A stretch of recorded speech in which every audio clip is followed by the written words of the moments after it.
Assalamualaikum warahmatullahi wabarakatuh. Perkenalkan, nama saya Anida Sevanifa dengan NRP 235241039 dari Prodi D4 Teknik Sipil Angkatan 2024. Dalam kesempatan kali ini, saya akan mempresentasikan mengenai dinamika struktur dan rekayasa kegempaan. Nah, apa sih itu dinamika struktur dan rekayasa kegempaan? Dinamika struktur adalah cabang ilmu teknik sipil yang mempelajari perilaku struktur ketika diberi beban dinamis. Berbeda dengan beban yang statis yang biasanya diberi beban secara konstan, beban dinamis adalah beban yang besarnya, arahnya, dan posisinya berubah terhadap waktu. Perubahannya itu cukup cepat sehingga memicu respons inersia pada struktur. Kemudian ada rekayasa gempa. Menurut Profesor Donald E. Hudson, rekayasa gempa bertujuan untuk mencegah kejadian-kejadian gempa menjadi bencana. Adapun rekayasa kegempaan sendiri dapat didefinisikan menjadi cabang ilmu teknik sipil yang berfokus pada perancangan, pembangunan, dan pemeliharaan struktur yang dapat menahan dampak dari gempa bumi. Nah, pokok-pokok dalam rekayasa gempa sendiri dibagi menjadi 7 poin. Yang pertama ada seismitas dan statistika gempa. Menyangkut upaya-upaya pencatatan sebaran peristiwa gempa secara geografis, lengkap dengan data waktu, magnitudo, kerusakan, dan akibat-akibat lokal yang diderita. Yang kedua ada evaluasi bencana gempa. Menyangkut cara-cara pengolahan data gempa secara statistikal sehubungan dengan informasi geologis, perakiraan nilai-nilai intensitas dan periode ulang yang mungkin akan terjadi pada gempa-gempa yang akan datang sebagai dasar dalam perencanaan. Yang ketiga ada karakteristik gerakan tanah kuat, yakni menganalisis berbagai rekaman gerakan tanah gempa di masa lalu yang dapat diperkirakan menjadi karakteristik tanah sebagai pertimbangan dalam perencanaan. Yang kemudian ada pencegahan bencana. Termasuk dalam lingkup ini adalah prediksi gempa dan studi mengenai faktor-faktor sosiologis yang ditimbulkan oleh bencana gempa. Kemudian ada respon bangunan alam dan buatan terhadap gempa, yaitu menyelidiki perilaku respons lereng-lereng alam, bendungan, timbunan tanah, dan bangunan-bangunan gedung. Poin ke-6 yaitu perencanaan struktur tahan gempa.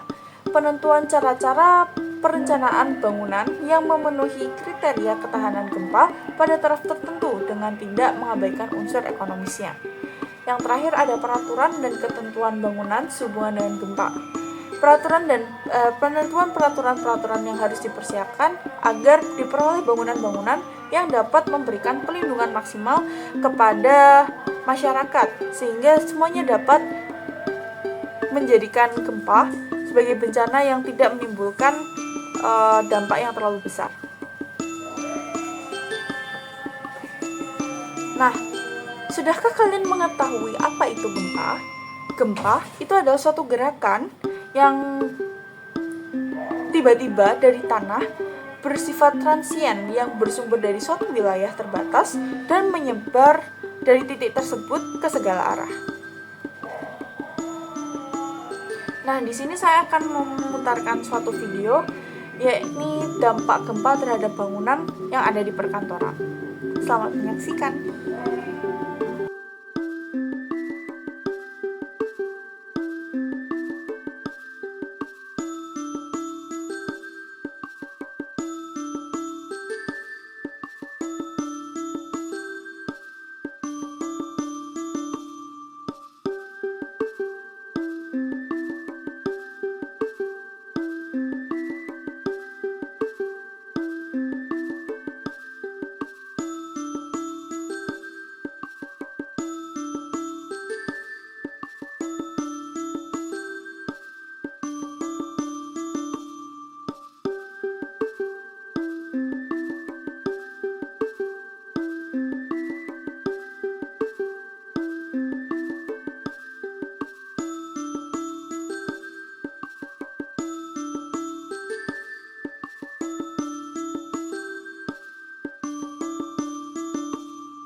Nah, setelah mengetahui dari video tadi, kita jadi tahu bahwa setiap getaran yang terjadi pada gempa menimbulkan reaksi yang berbeda-beda.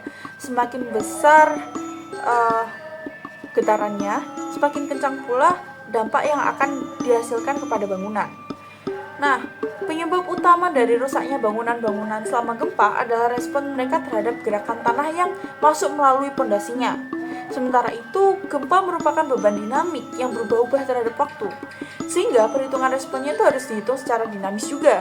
Nah, pendekatan pada perhitungan mekanika rekayasa struktur itu dengan dua metode, yaitu yang pertama ada metode gaya, yaitu dengan hitung gaya redundan atau degree of statically indeterminacy. Terus yang kedua ada metode perpindahan, yaitu dengan hitung perpindahannya. Kemudian lanjut ke degree of kinematically indeterminacy, sehingga dihasilkannya degree of freedom atau DOF. Nah, kita tuh selanjutnya akan lebih fokus pada DOF, yaitu ke si degree of freedom yang fokusnya terbagi menjadi dua, yakni ada single degree of freedom dan multi degree of freedom. Nah, single degree of freedom atau SDOF itu menyederhanakan struktur menjadi satu massa tunggal yang terhubung ke dasar melalui elemen yang memiliki kekakuan atau stiffness dan redaman atau damping. Gerakan sistem ini hanya dapat dijelaskan dengan satu koordinat, misalnya perpindahan lateral pada satu titik. Kemudian ada MDOF atau multi degree of freedom. Itu digunakan untuk struktur yang lebih kompleks seperti bangunan bertingkat banyak, jembatan, atau sistem mekanis lainnya.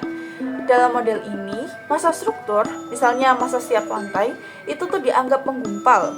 Jadi, setiap massa itu punya kebebasannya sendiri. Jadi, setiap massa itu juga harus dihitung secara terpisah. Nah, gerakan sistem ini memerlukan beberapa koordinat yang independen untuk dijelaskan. Nah, sebelum melangkah lebih jauh lagi, mungkin saya akan jelaskan sedikit tentang dasarnya, yaitu getaran bebas. Nah, getaran bebas ini bisa dianalogikan ketika kita sedang bermain dengan ayunan. Nah, ketika kita bermain dengan ayunan, kita menarik ayunan tersebut, atau bisa diibaratkan kita memberi gaya pada ayunan tersebut. Maka, ayunan tersebut akan bergerak ke depan, ke belakang, dan akan lama-lama berhenti. Nah, itu adalah yang disebut dengan getaran bebas atau getaran alami. Jadi nanti ketika dia itu pertama dikasih gaya, lama-kelamaan dia akan berhenti. Baik, akan saya lanjutkan. Nah, apa sih hubungannya si getaran bebas ini dengan perhitungan SDOF dan MDOF? Nah, getaran bebas atau getaran natural yang tadi saya jelaskan itu merupakan dasar yang menjadi perhitungan pada SDOF dan MDOF. Nah, bisa lihat dari sini.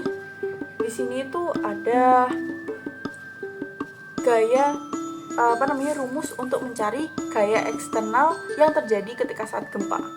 Nah, gaya eksternal ini dihitung merupakan perpaduan dari gaya inersia dijumlahkan dengan gaya redam dan gaya pegas.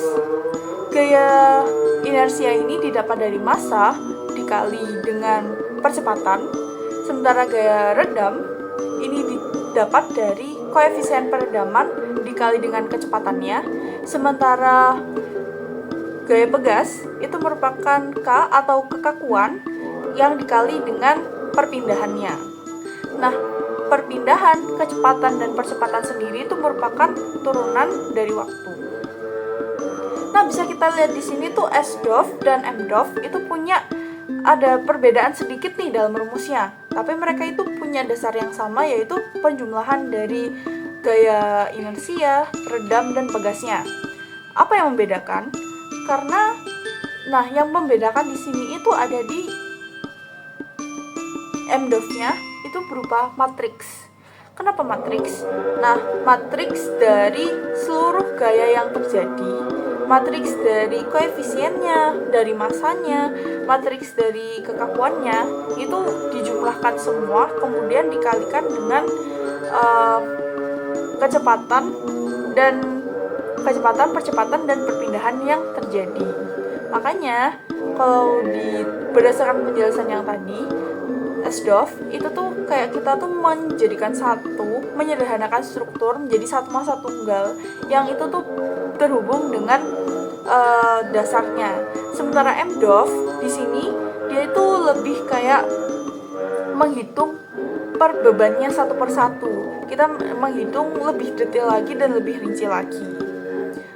Nah, selanjutnya kita akan ke penerapan dari SDOF dan MDOF sendiri.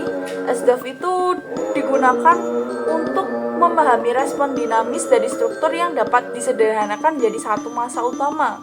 Penerapannya itu mencakup analisis pendahuluan, struktur sederhana, dan komponen bangunan. Sementara untuk MDOF sendiri digunakan untuk menganalisis respon dinamis dari struktur yang lebih kompleks. Penerapannya luas dan rekayasa gempa luas dalam rekayasa gempa, diantaranya analisis bangunan yang bertingkat, analisis jembatan dan bendungan, dan analisis mode getar. Ya. Baik, saya kira itu saja yang bisa saya sampaikan. Sekian. Terima kasih banyak atas perhatiannya. Mohon maaf apabila ada salah kata. Terima kasih. Wassalamualaikum warahmatullahi wabarakatuh.